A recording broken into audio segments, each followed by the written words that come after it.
Mobile Legends. And then, ito pa yung yung umpisa natin ng 2021. Grabe, what a treat. And then, it's Bren, it's Burmese Ghouls, it's a Philippines team na 3-3. There's a chance, but it's gonna be a fight. Kasi umabot nga sa punto na Game 7 nga na Burmese Ghouls lumalaban at lalabanin ang Bren Esports. But Bren Esports again holding on and holding strong. Parang never in the history, actually parang mahilig tayo dito Di ba parang na Game 7 din tayo ng SEA Games? Yeah. O Game 6 ba yun? Game 6 o Game 7 sa SEA Games? Medyo block na yung memory ko ngayon. Basta matagal na yun. Ito na, sa Kuya M2 na tayo Reptar, pero sa M2 na tayo itong Game 7 ito, I don't know guys kung in-expect nyo na umabot to talaga ng game number 7. Pero, wow. Pwede natin sabihin, dito na yung mga parteng pwede mo sabihin isang karangalan Oo. Di ba? I mean, na makapaghatid sa inyo ng broadcast na to. We've been here for a week. And si Wolf again doing a really... We are gonna enter the draft para sa huling laro for Game 7 and for the World Championship ng M2. It's Bren Esports on the red side, Burmese Ghouls on the blue. First pick ay mapupunta sa Myanmar. Matilda and Esmeralda ang ban ng Burmese. Meanwhile, Bren Esports, tinanggal nila ang Diggy at YSS. Mukhang parehas lang ang magiging ban dito, rep ng Bren Esports. They're gonna be banning the YSS and Diggy together with the Claude. Ito ang naging formula ng Burmese School, winning their series on game number 3 up until 5. And surprisingly, kasi pag ginawa nila yon dito, Reptar, mababaliktad naman ang storya. The Brody will be available sa Burmese School. The question is Bren Esports willing to ban once again the Claude and give the Brody? It's a really big question, Rob. And this last ban for Bren Esports ang makaka-determine talaga ng ating momentum or yung story ng draft. And as Bren Esports, tinanggal nila ang Natalia. So ayaw nila ulit ang bigyan ng Burmese Ghouls ng chance na gamitin yun. Kasi naramdaman din ng Bren yung yung delikado dun Ang ginawa nila dito, Kuya Reptar, binan nila yung Natalia para pwede silang magbigay. So, kunin nyo ngayon dito yung Brody, then we'll be the one to take the Claude. You get the Claude, we'll get the Brody. So now, the Brody ang pinili ng Burmese School. Claude will automatically be picked here by Bren Esports together with Basha ni Black TC. Nakita mo yung reaction doon ni Carl Daisy? Napaano na lang siya Okay, Claude na kaagad. Parang in-expect na talaga ng Bren Esports. So, great analysis there, Rob, na naging trade na lang para sa picks na yon. Lunox ang kinuha dito ng Burmese Schools, taking it away from either Few or Ribo. And now, this leaves things like Alice or Farsa para sa Bren. Ang tanong, pipiliin ba nila?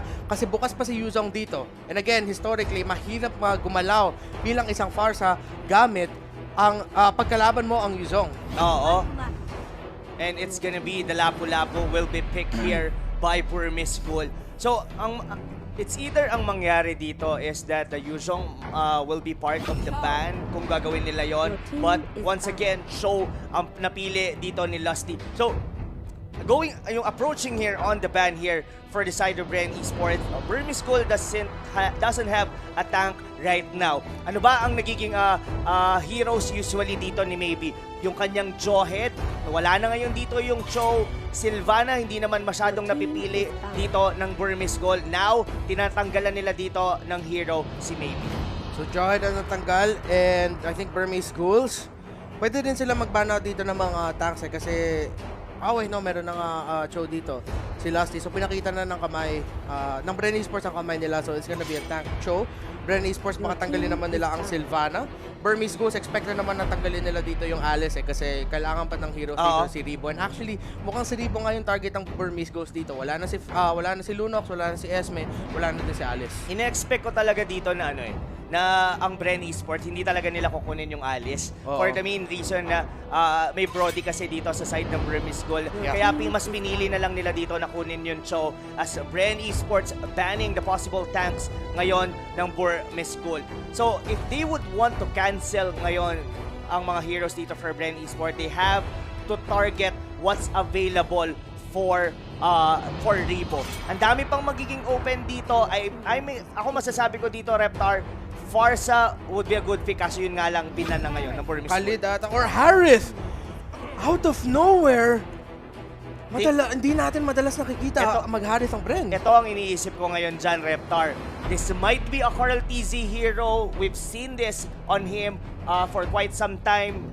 Pero itong Claude na to might be going on the side lane. Will that be the decision here for Bren Esports? We'll have to see. But now, we're looking on what's gonna be the mid hero and the tank para dito sa Burmese goal. Akay, naging maganda yung resulta nun sa kanila kanina with maybe they could potentially take that. Or rather, pwede pa silang pumili dito ng one more side lane on their side. What's gonna be it? Team Myanmar. And it's gonna be Mincitar. Reptar, we've seen a Mincitar here once and it didn't get success. Hindi naging successful. Ginagamit nilang King's Calling to cancel the Harith para hindi makapag-chrono dash on its Zaman Force. This Grak might be the same what they used to do, yung Grak na nag-high and dry. This is a very tricky lineup coming from Burmese Goal, pero ang sagot dito ng Bren Esports will be the Loyi. Last best option dito para kay Few. And yun nga, sabi mo Kuya Rob na si Ruby DD dito ang gagamit ng Grak. That's gonna be a high and dry. And then for Mincitar as well, it's gonna be the tank. At least parang pseudo Sylvana yan, na meron silang pull, meron silang panghatak, and nakikita mo ang kamay doon ni Coach Ducky, mukhang confident dito ang Bren Esports. Gagawin nila ang lahat para sa huling laban na to. And again, the last time na nakita natin ang Mincitar dito sa M2, it did not have a good game. And for the exact same purpose na direnaf nila para lang ma-counter yung Harith. Ito kasi yun Kuya Reptar. Pagka kasi ang King's Calling, most especially pag ginamit nila to like a damage dealer, yes, meron siyang damage. Yes, nanenegate niya rito yung Zaman Force together with the dashes na meron dito yung Bren Esports. Kasi meron silang Jit Kundu from the Cho, meron ditong Chrono Dash and Zaman Force dito sa Harith. Pero kasi when you actually think about it, you can play around it. Diba? Pwede mong laruin yun if you know the cooldown. And given ang King's Calling matagal ang cooldown nito. So, this is it. Reptar, this is gonna be the final match of the series. Game number 7 ng ating World Championship for Mobile Legends Bang Bang M2. Myanmar laban sa Pilipinas, and now Bren Esports nakakuha sila ng Loyi para kay Few para magawa nila yung poke na gusto gawin dito ng Bren Esports. Of course, ang dami na madalas na sinasabi ng Bren Esports na they like the poke lineups na may pwede nila ilabas dito. Pero mukhang may skirmish doon sa middle lane para lang doon sa Litho Wanderer. Ang nakuha pa nga ng Litho Wanderer, not really clear on who got to take it. Alam mo, ang power spike talaga dito for the Burmese Gold side is itong si Kid. Ito ang kailangan talaga nating bantayan dito. Meanwhile, naman dito sa Bren Esports, medyo scaling. Ang ganda ng pagkakahook doon by Few. Not easy! The dispersion rotation. Duality. Nakita mo yung damage nung pinagdikit doon si Kid at si Mlbb. And that was a glimpse of what's about to happen during team fights. At ang ganda nga doon ng rotation ni Flap. Actually, just in time na napabalik doon ng Burmese Ghouls. Kung wala ata si Flap doon, baka isipin pa nila na labanin yun But again, the duality, the dispersion, and the rotation, yung combination ng Few, ng Loyi, kung bakit masakit. And a lot of people na ayaw talaga kalabanin yan in the early game, ang taas ng damage kahit 1 minuto pa nga lang. Oo, pero kailangan nilang mag-ingat doon sa mga ganong klaseng sundot ni Mlbb as it could get very deadly para sa side dito ng Bren Esports. Buti na lang may mga purify yung dalawang mages dito ng Bren Esports as they could be able to cancel it out. Even Ribo, pwede siyang umalis agad sa may King's Calling if actually needed. So, Burmese Goal, they could potentially be the one to set the tempo here on the game since nasa kanila ngayon ang Brody, let alone nasa kanila din ang Lunox. And wow! Masakit! Masyadong masakit dito si Kuya Few. Wala pang level 4 yan. Hindi makakahook dito si Mlbb. And ang Bren Esports, umikot na sila dito sa may Turtle Pit. Mukhang may magkaka-rotation or magkaka-ultimate dito si Loyi. Na-force out na nga yung Power Forger Brilliance. Bren Esports tuloy pa rin ang laban nila. Ribo, nagpo-focus pa lang siya doon sa bottom lane for the gold lane. Kailangan nilang gawin yun. And again, the damage from Few. Isa sa mga X-factor natin dito, Rob. Hindi na ma-maximize ngayon ng Burmese School yung power spike nila. Oh! They are very strong on the first 5 minutes of the game. Look at that. The diversion doon sa may bandang likod. That was only literally a diversion. Oh! Pero si Fuse actually get picked off. Nahuli doon si Few pero si Ribo nakaka-farm pa doon sa bottom lane. Napagamit ng bravest fighter dito si Lapu-Lapu pero si Flap TZ nagdi-disrupt dito. That's gonna be Carl TZ and Lusty. Hindi sila makakapasok sa Turtle Pit. Andun nakabantay ang Burmese Ghouls. Sa gitna, so Carl TZ and Lusty, hindi ata sila makakontest pero hindi pa masyado naumpisahan dito ng Burmese Ghouls. Oo, pero nanoneutralize lang yon dahil si Ribo doon sa mabahay, uncontested yung kanyang farm. Pero dito si Flap TZ, under 3 members dito ngayon dito ng Burmese School. Yung sipa ni Lusty! Pero nila pag ng King's Calling pero bali wala double kill! That as a double kill na magagaling dito kay Few. May susunod pa nga yata. At yun ay si Ruby DD. But the wall charge will be enough to kill doon si Few. Pero may comeback kill yon dahil si Carl TZ will be killing Ruby DD. 3-for-1 trade na nangyari lamang ang Bren Esports. Ang problema sa Burmese Ghouls, si Ribo. Naiwan lang. Nagfa-farm lang dyan si Ribo. Tignan mo na nga, 2.4k ang goal niya dito. Palapit-lapit na siya para sa first main item niya. And now Burmese Ghouls, yung mga mangyayari dito, kailangan na nila mag-send ng isa para depensahan lang yung bottom lane. Yung masakit doon, hindi mahirapan dito ang Burmese Ghouls in a team fight. Alam mo, lumalamang na yung Bren. Lumalamang talaga sila dito. Naiwan nila na nagpa-farm dito sa baba. At ito lang yun nakita na natin yung King's Calling. Binagsak nila yun doon. Pero it doesn't even matter. Well, wala pa naman dun si Ribo. That is the reason why they actually picked it. Pero it's all about you making the plays and the damage. Another King's Calling ang magagaling dito kay Mlbb. Hindi nahatak doon si Ribo, nagamit niya yung Purify para manegate yung hatak doon ni Mlbb. Si Flap TZ na sobrang nabawasan dito. Kailangan na niya bumalik sa base. Lusty nag-position na spot out dito si Main Sitar. Kinombohan. And here comes Carl TZ with a blazing duet! And nakakuha ng isa ang Bren. Lumalamang dito ang Bren at lumalaki ang lead. Burmese Ghouls, medyo nahirapan. Hindi sila masyado makahanap ng momentum na hinahanap nila. Pero huwag natin kalimutan, meron pa silang Brody kay Ace. At ayun na, yun ang gusto nating alamin is kung kaya ba nilang i-neutralize yun. Dahil si Carl TZ ay napitas! The wombo combo na nilabas dito ng Burmese Ghouls. Kinumit nila lahat ng ultimate and that is gonna be a gold swing para sa Burmese. Pero kapit lang, hinga lang tayo Pilipinas kasi si Ribo sa bottom lane, ang daming farm na nakuha niya on that Harris. Nabasag din niya yung unang torre ng laro natin. Si Flap TZ nagsusustain dito. Ace and Mlbb, ginagamit nila lahat para lang mapitas dito si Flap. And hindi makakatulong ata si Ribo pero gulong, tumalon at nakabalik pa nga si Flap TZ. Oh no, ang kunat ng gulong. Yun yung literal talagang nahangin ng chicharon. Dahil si Ribo dito ang makakatakas to. We're using that Zaman Force. And ngayon, Reptar, dikit ang gold. Pero tayo ang unang nakakuha ng torre. Pero ito ang iisipin mo. Power spike, nasa Burmese Ghoul yun. Pero sumasabay ang Bren Esports sa early game.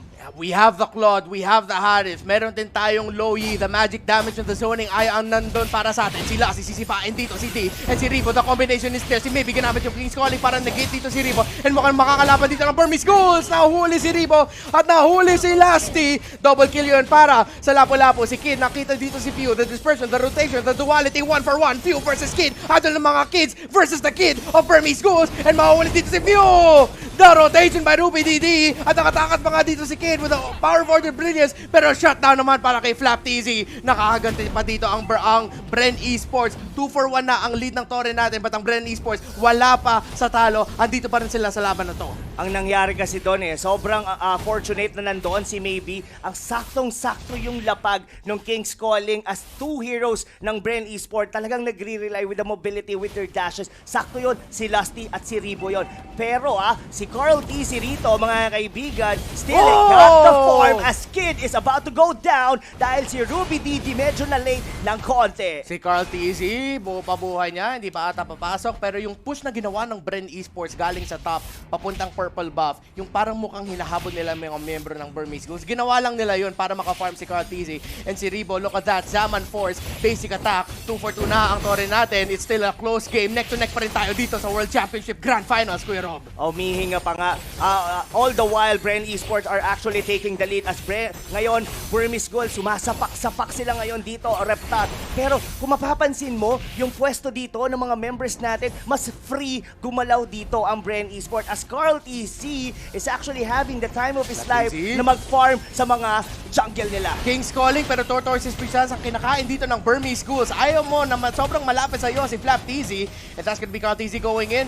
Art of Thievery, mataas pero hindi siya makakahanap ng opening kung makapasok. 35 seconds hanggang mag-spawn ang segundong turtle natin sa laro na to. And Flap TZ trying to find a bit of control there in the bottom lane. It's still a really close game. It can be anyone's game, Kuya Rob. It is, totoo yan.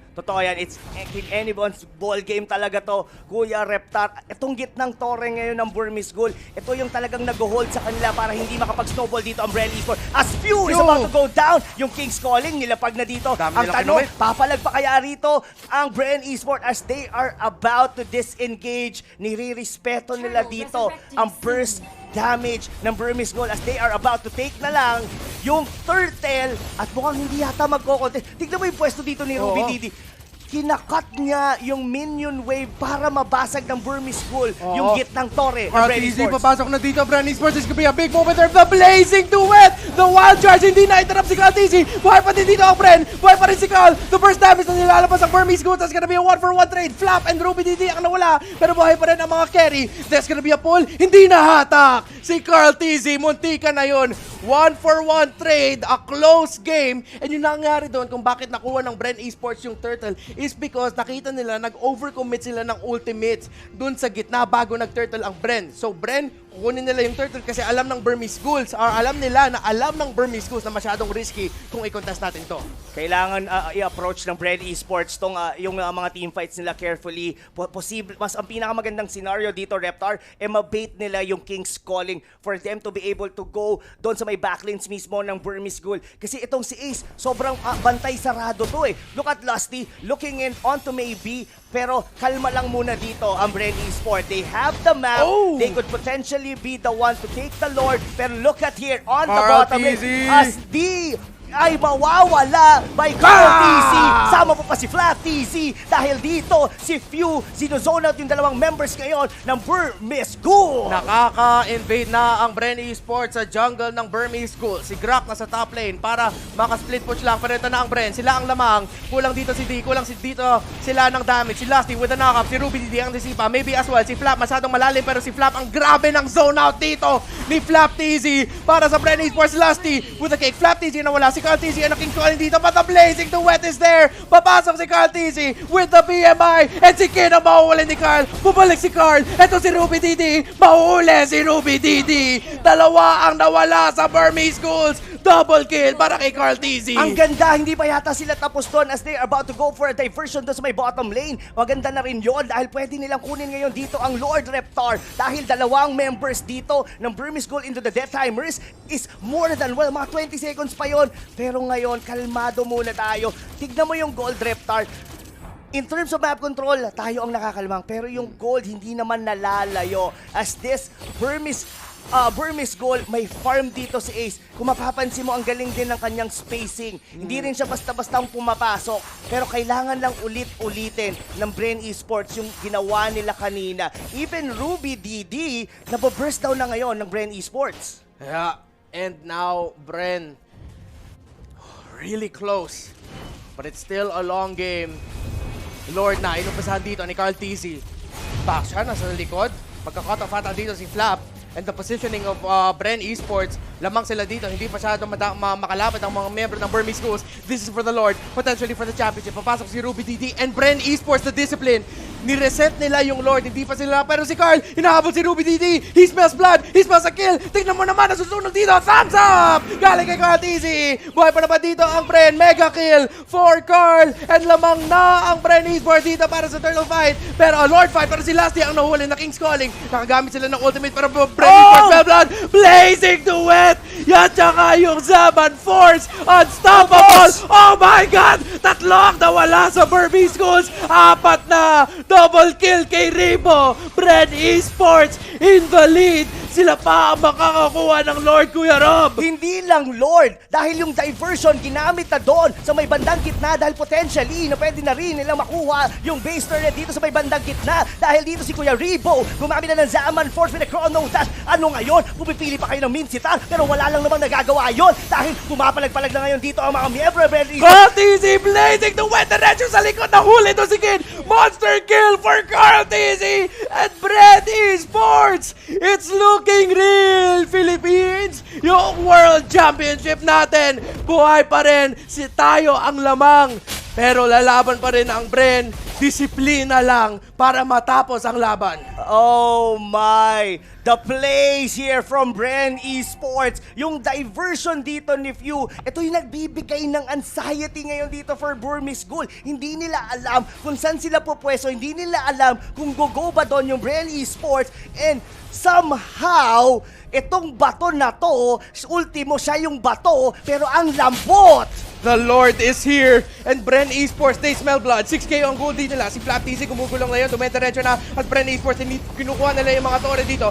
Bottom tower, ano wala na para sa Burmese Ghouls. Ultimate sa nakabit na si Fio, ano po first stand. Si D sa likod, pero ito si Rebo, si Kuya mo Rebo with the Zaman Force. Fio, Lusty, and Katizi sa likod. That's gonna be a 2-for-1 trade. Godlike Katizi, yung big duet! Carl TZ, double kill, BMI, eto na ata, Pilipinas, Bren Esports, ang inyong World Champions!